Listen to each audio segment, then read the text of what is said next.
Hello again. I'm happy you're joining me for another devotional. I'm Marco Arroyo, the preacher with the Seagoville Church of Christ in Seagoville, Texas. I hope you're doing well. We're going to be in 2 Corinthians chapter 2 if you want to join me. 2 Corinthians chapter 2. I don't know if you're much of a football fan. It's kind of interesting the way all this works, really. I wasn't much of a football fan when I was really, really young. And then one day I decided I want to be a football fan. And it's kind of funny the way it all works out. It still makes me laugh. All my family, they're Raiders fans, and I didn't want to be an Oakland Raiders fan, I remember. And so I thought I got to be a football fan of some other team. I don't want to be an Oakland Raiders fan. Well, they always lose, but I don't know any of the other teams, really. I don't know who's good, who's not. So what I'll do is I'll turn on the TV, and I'll just, whatever team is on playing, it was Sunday, I guess, and whatever team is on playing, I'll be a fan of that team. I turned on the TV and there was this team playing, and I thought, wow, that team looks pretty awesome. I didn't know anything about them. Well, that team was the New England Patriots. I know, the New England Patriots. And so from that moment on, I became a fan of the New England Patriots, and that was, I know the exact year because that year was 2007. It was during their undefeated season. However, in their undefeated season, there also was a little thing called Spygate. And Spygate essentially was, it's the term that was given to when they illegally recorded some hand signals from another team. And it was the New York Jets, actually. And so it's not necessarily illegal, but from the point, I believe if I understand the story correctly, I'm not trying to defend anything. I think this is just my understanding of what happened. They could not record it from the place they recorded it from. They recorded it from their own sideline. I think that's the part of it that was, against the rules. And so they were fined heavily. The coach was fined heavily. And I remember Spygate was such a big deal because they were trying to know their opponent's playbook. And why would they want to know that? Well, if they know what the Jets wanted to do, therefore they would be better at beating the Jets. It's a pretty simple and obvious formula. You figure out what they want to do, you beat them. You at least have a better opportunity of beating them, especially when the playing field is so level, right? There are situations where it doesn't matter what your game plan is. You're going to lose to someone who is just way too good, right? However, in the situation like the NFL and professionals, it's pretty level. So they, again, the idea is they were trying to figure out what that team wanted to do in an effort to be able to beat them, knowing again, to use the football term, knowing their playbook, knowing what their hand signals were, knowing their manner of communication, essentially. And what's interesting about that is that's actually a really smart thing to do in principle. Not good to cheat, of course, but it's a smart thing to do in principle. To say, when I have an opponent in the situation, I want to figure out what my opponent wants to do. And when I know what they want to do, I have a better idea of what I need to do in order to beat them in our competition. Whatever kind of sports or competition in general you're talking about, that's a good idea 99.9% of the time. It's to say, I want to know what their game plan is.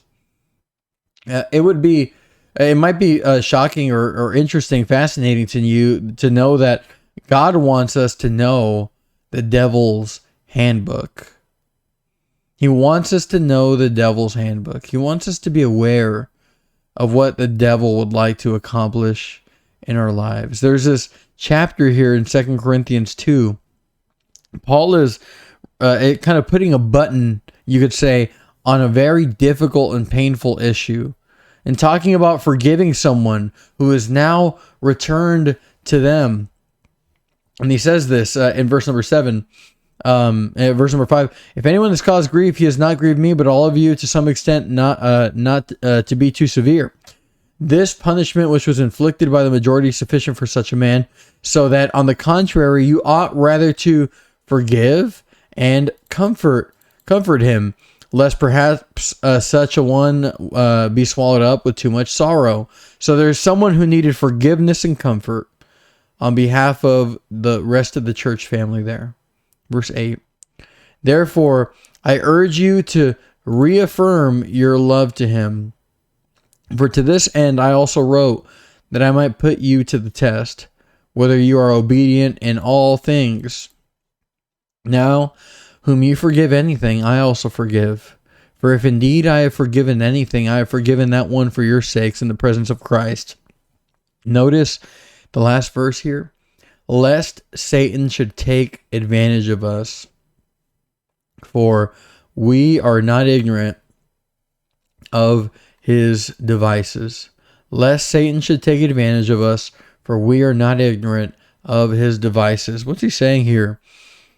Satan, we're not going to let him take advantage of us. Why? Because we know what his plans are. We know what his tricks are. We know what his playbook is. We know what he'd like to accomplish. And so therefore, in life, we're not going in blind. We have a real understanding of what the devil would like to accomplish in our lives.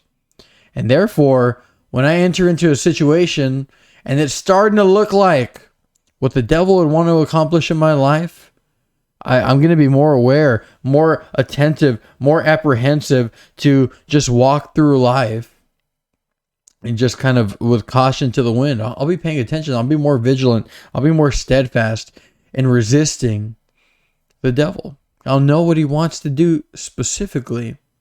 That's the idea here. And it's interesting.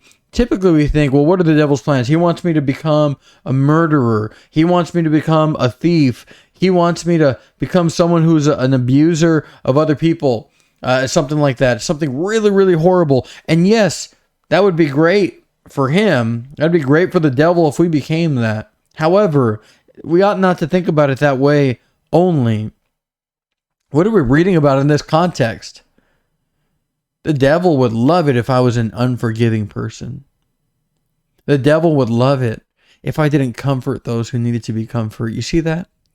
This is not just avoiding negative things. This is the failure to do positive things.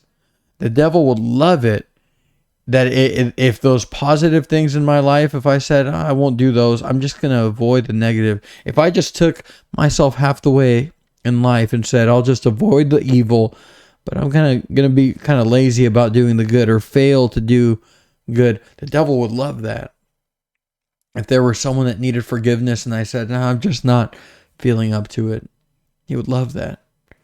If there was someone, again, needed comfort, needed me to reaffirm my love to them, that's my responsibility. He would love it if I said, not feeling up to it. What are his devices? A lot of the time it's not, I want to turn you into a murderer. It's just, I want to hold you back from doing some good things in your life that you need to be doing. That's what he wants to do so much of the time. It is far more tempting for 99% of the people on earth to say, no, I won't forgive that person that needs forgiveness. No, I won't comfort that person that needs comfort. I won't reaffirm love for that person, to that person who needs that. It's far more tempting to do that than to murder someone. So what's his playbook going to be? Is he going to choose the hardest path possible to get us away from God? Or is he going to choose the easier path, the more tempting path for you or for me? We have to be smart about this and understand that truly the devices of Satan, the game plan of Satan is to find the easiest way possible to get us to fall. The most tempting way possible for us to fall, to fail, to be followers of Jesus every single day of our lives. I want to encourage you this week in your prayer life. Pray a prayer that notices or includes the idea of verse number 11 here. God, keep me familiar with the devices of Satan. Keep me attentive to the devices of Satan. God, I want to be on watch. I want to be aware, and forgive me, Father, when I don't pay attention to how Satan is trying to work in my life or in the lives of humankind in general. And number 2, I would encourage you to read passages like Matthew 4. the temptation of Jesus, notice how Satan tried working in his life. Notice how Satan tried accomplishing, how he tried having a victory over Jesus, rather, in his life. You notice Satan waited till Jesus was physically weak and tired, trying to find Jesus at his lowest, at his weakest moment. That's his playbook. He wants to find Jesus at a place of vulnerability. When you're physically weak, physically tired, that's when Esau gave up his birthright.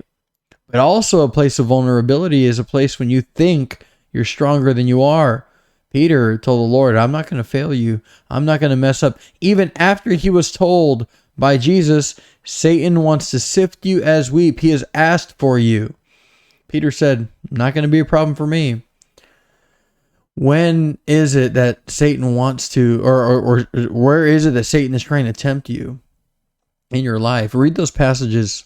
I highly, highly encourage you to read them and notice that. Notice his playbook, how he works in people's lives. And thirdly, be on guard. Pay attention to what he would like to accomplish, but be on guard. When you enter into a situation, ask yourself, not just, what do I need to do here? Take it a step further and ask yourself, what would Satan like to have happen in this situation? When there's someone who needs forgiveness, a repentant sinner who needs forgiveness from other people because he's wronged them, what would Satan like in that situation? For us to say, no, I can't forgive him. Can't bring myself to do it. Someone who needs comfort because they're just trying to forgive themselves for the horrible things they've done. What was Satan like in that situation? For us to say, you're going to have to look for that comfort somewhere else. You're not going to get it from me. What would Satan like if someone needs my love reaffirmed to them and I go, they should already know that. I'm not going to tell them anything. Yeah, see, that's what he would like, right? What would he like to have happen in a given situation? Ask yourself that. Be on guard. Be on watch. For your adversary, the devil, walks about as a roaring lion, seeking whom he may devour. 1 Peter 5, verse number 8. Be familiar with the devil's playbook. And in doing that, you will be able to make sure, like in verse number 11 here, that he could never take advantage of you. You will always have victory over him. I love you. God bless you. Have a great week, Lord willing. I'll see you next time. Take care. Goodbye.